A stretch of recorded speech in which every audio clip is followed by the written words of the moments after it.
அம்மா என்னை நேசிக்கிற அவங்க என்னை செய்தி அனுப்பிட்டாங்க, ஒரு பெரிய சந்தோஷமான மகிழ்ச்சி வந்துடும். அப்படிதானே? அன்னைக்கு செய்தி அனுப்பலன்னா, ஏன் அனுப்பல, ஏன் செய்தி வரல, தினந்தோறும் காலையில என்னோட பேசுவாங்களே, என் வீட்டுல என்ன ஆச்சு, என் மனைவிக்கு என்ன ஆச்சு, என் கணவருக்கு என்ன ஆச்சு, ஒரு பதஸ்தம் இருக்கும் இல்ல? அது ரொம்ப ரொம்ப நேசிக்கிற, ஒரு அளவில்லாத அன்பு கூறுகிற ஒருவரிடத்திலிருந்து, உங்க ஃப்ரெண்டா இருக்கலாம், ஒரு சிநேகிதியா இருக்கலாம், செய்தி வரலன்னா உங்களுக்குள்ள ஒரு பதஸ்டம் உண்டாயிரும். ஏன் செய்தி வரல என்பதாக. அதே சமயத்துல காலையில ஒரு செய்தி அனுப்பிட்டா ரொம்ப மனசுக்கு சந்தோஷமாயிரும். அதே மாதிரிதான் நம்முடைய ஆத்ம நேசர் இயேசு, அதாவது லவர் ஆஃப் அவர் சோல்.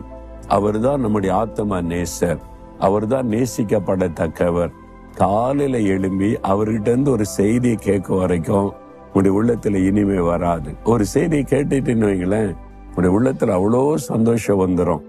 இதுதான் ஒரு அனுபவம்.